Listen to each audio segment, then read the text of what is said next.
Well, hey everybody, I'm on the road trying to make some good time here. Sorry for the vibration. I'm using my interesting mount system to do this. But anywho, I'm going to stop in and see a knife maker. Charles Cypress is hand making knives. And I first saw him at Jeep in the Vines last year. And he's making me a knife. So I am stopping by to talk to him and show him off to you guys. So stick around. Hey everybody, I am here at Charles Cypress's Cypress Custom Knives. Hello? This is Charles. Hi folks. So we're just, I kind of wanted to come and see what he's doing here and kind of show off what he does and let you guys see firsthand like a story of a guy who got into knife making. And I think it's kind of cool that, you know, we live in 2023 and there's artisans out there that are making cool custom stuff. So, you know, anyway, let me flip you guys around and show you what we're looking at here. I first walked in and I saw this template of knives and I started asking him questions about these, and he was kind of giving me some background information about some of the knives that came from actual knives that I think he was saying this meat cleaver up here came from something from his wife's father? Wife's grandfather. So were you trying to custom create that again from something that actually she had inherited? Well, actually, her uncle brought it over, and it was in pretty bad shape.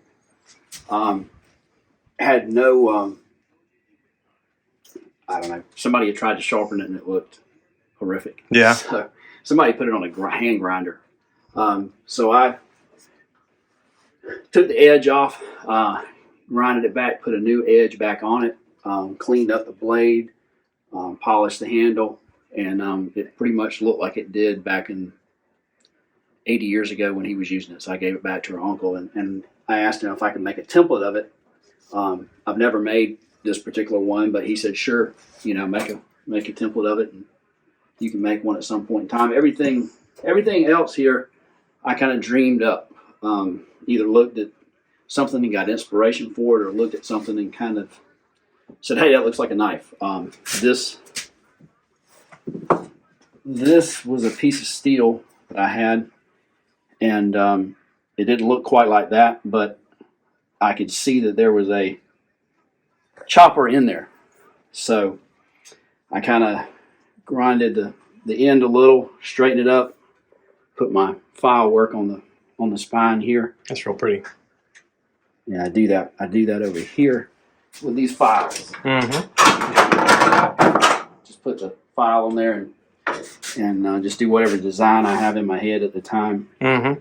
And I've been holding these handles for probably 3 years and just never saw a knife that I said it belonged to. So when I made this, in my mind, it was just, that was the choice. I knew the handles I had, or the scales, they come in square. Mm-hmm. Like this, square. So I said that's where it belongs. So I went and cut it down and fitted it to this, and you can use that in camping or pretty much whatever you want to do. Zombie apocalypse, you know. Yeah, I mean, it's really, really heavy. So yeah, just a little comparison to the size knives that I do make. Anywhere from something that big to something there, or even this is going to be a knife here. I mean, you can see it goes. Oh yeah, goes down in size. Well, I saw like on your Facebook page the little oyster knives that you're kind of coming out with a good bit lately. Yeah, this is. Is that something new? A new demand? I've done them over the years. Had some interest. Whenever I post a picture, I'll have somebody that wants one or wants a set. Here's another one that's going through the process here. Mm-hmm. I'm about to drill the holes for the handles that I've already cut out. These particular handles started over here. Came from this. Mm-hmm. Oh yeah. So, interesting piece of wood that I have over here. This came from a Spanish galleon. Oh wow. That was sunk off the coast of Bermuda in 1690, I believe. So when I cut into it, that was cutting into years and years and years of history. Oh yeah. I've made 4 knives and used this for the handle. 2 of them went up to New Hampshire, and 2 are here in South Carolina. Cool. Interesting piece of just an interesting piece of wood there. Most everything else just kind of out of my tiny brain. Thought up this stuff. What got you started?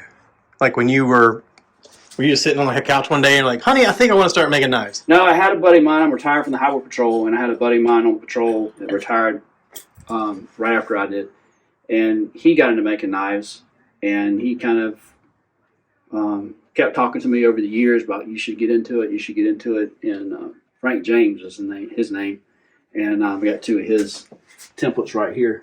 Oh yeah. And he's the one that got me into it, and I've probably talked his ears off, probably thousands of hours of questions over the telephone, and spent, I don't know, quite a few hours in his shop up in the upper part of the state, and it just kind of branched out from there. And then as I was doing it, I got into the different designs of what I call this a forge look, where it's has a texture to it and some ping marks from the hammer left in it. There's another one there. Oh yeah. Some of them are left shiny. That's a chef knife I was doing there. Oh yeah. Just some other. Oh, and you got your name in it. Cool. Yeah. That was a new logo we were playing around with. Yeah. I also stamp. A lot of my stuff is stamped into the metal. Cool. Anytime you forge something, and you see the maker's name stamped in it, it's not a blank. You can buy a blank and just attach the handles, but if you see the maker's name stamped into the knife, the only way you can do that is through the heat treat and the forge process. So you see some tinier ones. Yeah. And then that was something that I thought it kind of looked like a cleaver. Yeah. And so I just kind of made it just for kicks, but it's pretty sharp. Yeah. So I mean, you can still use it to cut vegetables or whatever.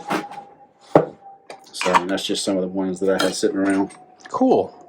A lot of the knives I make are custom orders. I don't make too many that are just on a whim. I usually somebody will see the knives or see the stuff on Facebook, and they will choose what they want, and I'll make it to their specifications as far as the colors and whatnot.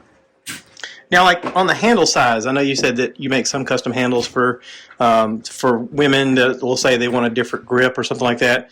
You were saying that they come by and you can discuss with them how they want it to feel and kind of get an idea of the sense of their hand size and that sort of thing. Right, and even guys too. Everybody has a different way.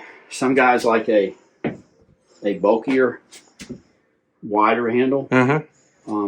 Some guys like a smaller, thinner handle, and just for comfort and feel. Right. For me, it just kind of depends on what the knife, feels like when you hold it. And sometimes I'll get folks to come by and do a test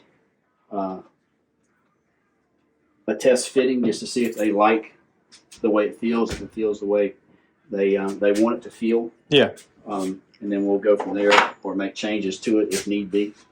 Well, I saw you last year at Jeep and the Vines, and you had several knives that were on display. And I think I asked you then, are these for sale? And you're like, well, the customers already bought these. I just kind of sort of brought them out so I could show them off. And I was like, okay, that makes sense. Because I was thinking, yeah, how do you just make showpiece items and here, want to buy these? I mean, because again, like you said, everybody's hands different, their personal tastes are different, the size of their blade, that sort of stuff. And if you pan over here, for instance, everybody has a taste in what they want in a handle. Oh, yeah. So somebody may want a blue and black. Somebody may want copper, somebody may want red, maybe orange, whatever. Maybe a Clemson fan. Yeah. Carolina fan. I think we mixed this for, I believe, LSU fan. Oh, yeah. That color mixed. I believe that was maybe Florida Gators or something. We did some Carolina, some Alabama, just various ones for different folks because they wanted different colors. Yeah. And some folks like the old bone, which is a stag, and that's one of my favorites. It makes a really, really pretty. Let's say you had a customer that reached out to you, through your Facebook page, and they said, "Hey, I've got this, kind of like the Spanish galleon wood. Maybe they have a piece of wood that was maybe in their grandfather's barn they built or something. Well, could they bring that to you and say, is this possible to?" That's exactly what this is. Okay. So it's funny you said that. I had a guy that I believe it's his brother lives up in, probably going to screw this up, Connecticut or Virginia, somewhere up north. And this was some of the wood he had, and he wanted me to make a knife for his brother. And so we did the big Louis knife right here, and we put this wood as the handle. Oh, okay. Now, some wood you can stabilize, and some you can't. Yeah. He had this piece that had been dried for quite a number of years, and so he's a woodworker. He makes these fabulous tables, and he said he was comfortable enough with this piece of wood that he didn't feel like it would be any issues, any cracks or anything. So, he wanted to help in the project because it was his brother. Right. So he came over, and we actually finished the handle together. Cool. So that he had a part in it. Yeah. So it'd be something special for him. Right. I thought that was kind of neat because he got a chance to, participate in it. Yeah. And be part of it. He was really good with woodworking. He makes these great tables and stuff, and he just wanted to put a spin on it in his flavor, if you want to use that word. Yeah. So we did that, and I thought that was pretty cool. Maybe maybe one day when my podcast completely falls apart, someone will take my black walnut table I've got and make 1,000 knives out of that wood because has a lot of wood in that table. Yeah, and I mean, I've had people call me and say, "Hey, I got this cherry tree on my father's property. He's passed away. We want to make something out of it and kind of give it to the family." Mm-hmm. Well, the hard part, that's living wood, and that takes a while to cure and dry. Yeah, and you have to have wood that has a lot of grain in a small area because the handle of a knife, and this is yours. It's a short period. Yeah. Oh, yeah. Look at there. So, hey, how about that? The handle of a knife is not very long. Yeah. So while you may have a piece of wood that looks great in length with the texture and stuff, but you don't have very much distance to show that off. Right. So it has to be a lot of some character in there. And this piece, I was sort of concerned about it until we cut in it and started polishing it. But it turned out beautiful on the handle on it, and I wish I had. Well, you can see the grain here. I mean, it does show up. It's on my Facebook. It's on my Facebook page at Cypress Custom Knives. But I mean, you can see right there. It really popped out when we did it. Yeah. And that was actually the handle right there. Yeah, you're right. So I do a little bit of woodworking, and I was, we were talking about that a minute ago. But some of the wood that you cut into and start to do something with just looks ordinary, and you're like, well, this doesn't sort of satisfy what I want. Yeah. Whereas some really have that appeal because of the texture of the wood on the inside. Well, for instance, I used to have right there. This is a piece of walnut that somebody brought me and wanted a knife made out of it, and I explained to them the whole process of the grain and the getting it stabilized and that sort of stuff. But they insisted on doing it, and it turned out pretty good. Yeah, there wasn't a lot. And I wanted to use the Burger King logo. Have it your way. Have it your way. So. I explained all that to him, and he wanted to go forward with it. We did it. It turned out he loved it. It didn't have as much character in it that I wanted to have in it, but it was still a pretty knife, and I kept the piece of wood that it came out of. I mean, I may not make another one, but he was happy with it. So as long as your customer's happy, I guess that's what's important. Yeah. So I guess the next question I have. Sorry, I didn't mean to. that's all right. My brain's jumping around here as I'm thinking about this stuff. So you started a hobby making some knives. At what point did you like suddenly sell one and then go, can I actually do this? Well, this is the first knife I ever made.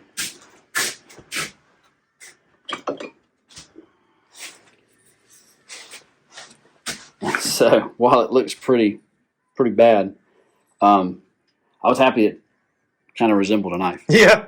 It's got a point, it's got a little bit of a blade, kind of, and a handle. So it resembles a knife. And then I think over that month or 2 month period, I made 3. Yeah. I'm not really sure I don't know what I was thinking there when I made that one, but in any event. You're probably thinking, I like to cut my thumb. Yeah. And then this was the third one, and it resembles a knife a little more. Yeah. Still a little rough looking, but I was, just trying to make it through the process.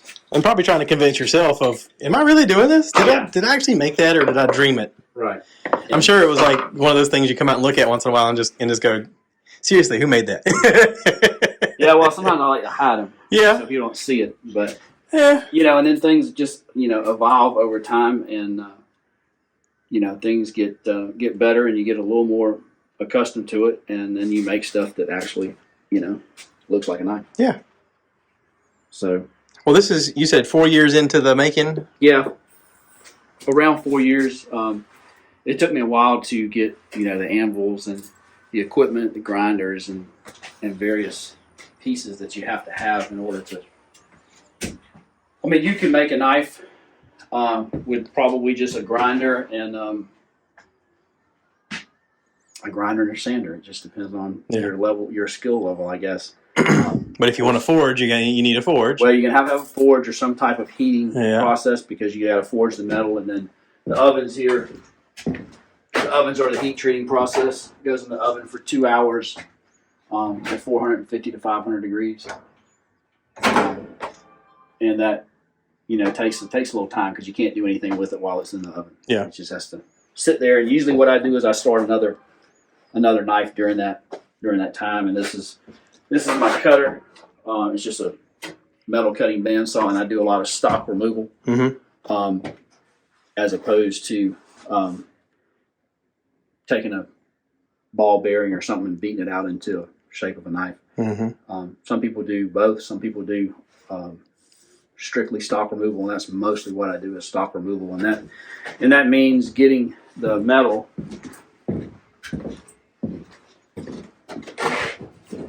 We get the steel from the New Jersey Steel Baron up in New Jersey, and it's 1095 high carbon steel. And so this was a 4 foot long, 4 inch wide piece. And as you can see, I've gotten some knives out of here and going through the process. Matter of fact, I just got this one out. Oh, how about that? So it's got the different file work on the top, and then I've already cut the handle. It's going to be kind of a yellowish with a black inlay. As you can see, you got yellow, black, yellow, black, yellow, black. So as you grind that handle down, the colors are going to change. Oh yeah. Same way with the camouflage handle is going to be like that. And then as you grind it, it's going to turn into something like that. Oh yeah. As you grind through the layers. It's got a lot of character to it. So yeah, and that's beautiful. That's what it'll end up in. This knife was defective. It had a crack in it, so it just hangs up there. I just want to show. It just hangs there because I can't bring myself to throw it away, so it just hangs there. The knife I just picked up, this one, I designed it about 3 weeks ago, and that's it right there. Okay. What has been I guess, the hardest knife you've made? Is there a certain kind that you're like, wow, that one really almost kicked my butt? Well, this is a Syrian fighting sword. Okay. My wife's boss wanted a Syrian fighting sword for some reason. Any an example of one to show you, or? Yeah, you can Google it, and obviously he saw it somewhere, and so he showed me a picture of it, and so it has a blade on both sides. So I think I cut myself about 10 times trying to make it. Because as you're grinding on this edge, this edge is all, one of them you got to hold it, and that gets a little tricky on the grinder when you're trying to making it and then sharpen it. It's probably exceptionally hard to make it uniform because both sides are curving in different directions, but you're trying to match them so that it looks exactly the same, and it's one piece, so it's not like you can just have two of them that you do the same and put them together. It's all one piece. That's right. And I kind of just freehanded drawing that real quick, and didn't have a piece of paper that long, so I had to tape it together. And of course, some of the things here that aren't quite uniform, I can straighten out on the grinder as I'm grinding the knife. And it's a lot of just looking at it and get to the point where you feel good about what you're doing and making the lines of the knife look good. As you can see, this one, it curves up, so that line, curves up, and this one is more flat, and this is more of a drop point. So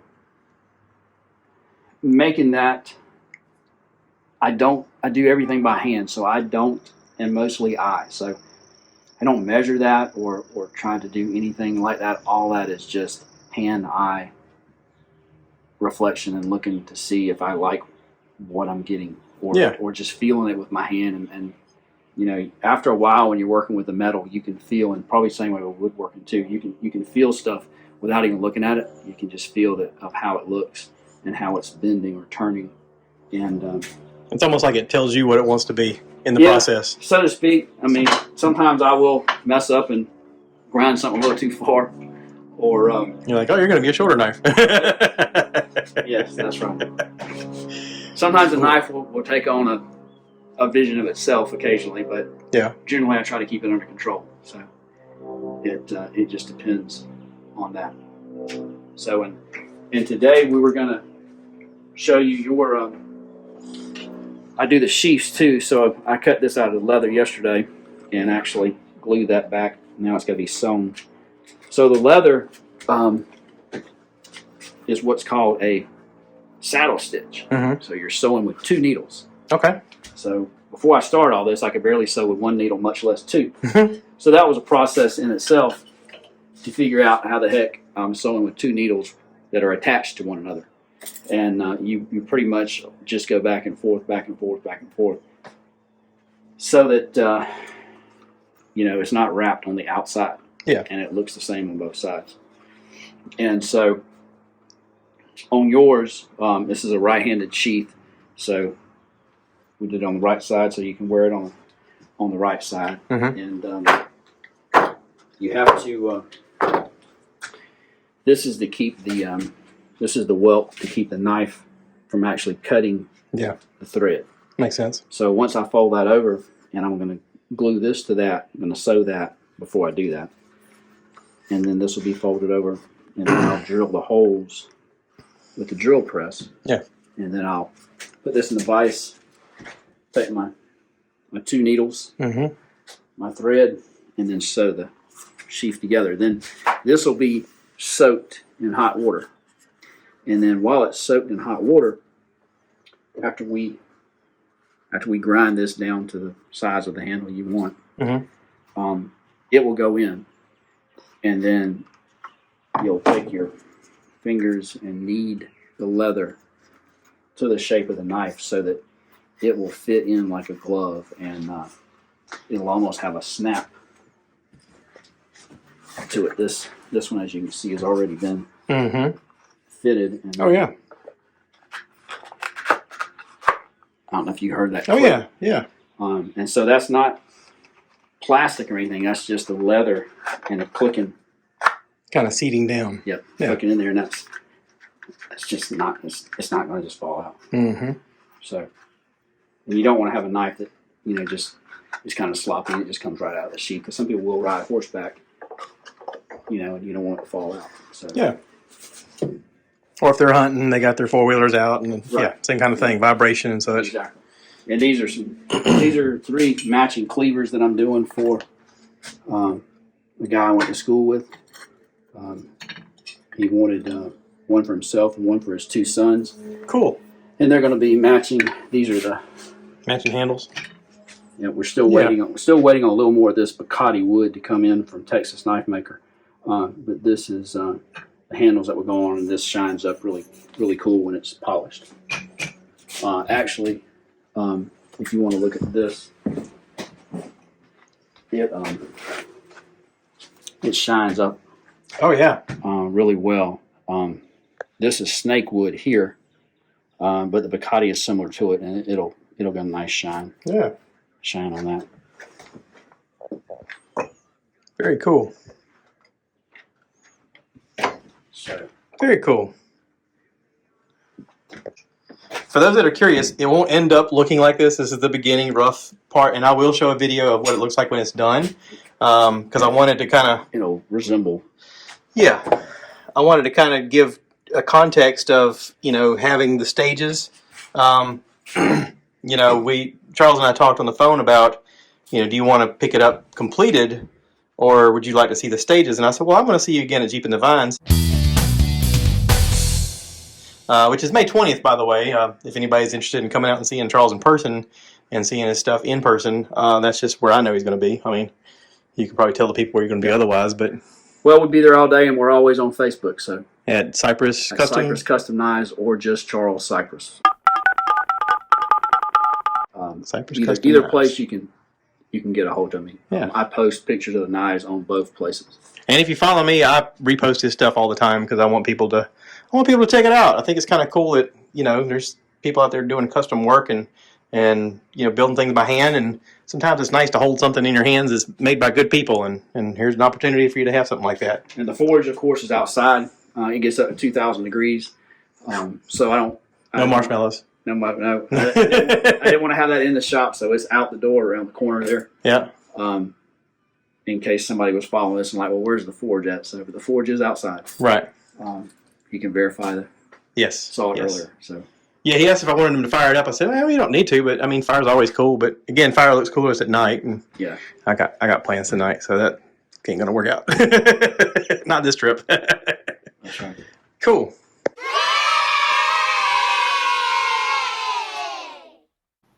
So anyway, y'all go check out Cypress Custom Knives on Facebook. I'll put the link in the picture here, and you guys can follow it along. And again, reach out to him and tell him what you'd like, and he'd be happy to make it for you and work with you on any kind of crazy project that you have that has something to do with a custom-made knife. And so, anyway, just want to promote the positive. Charles, I think you're doing great.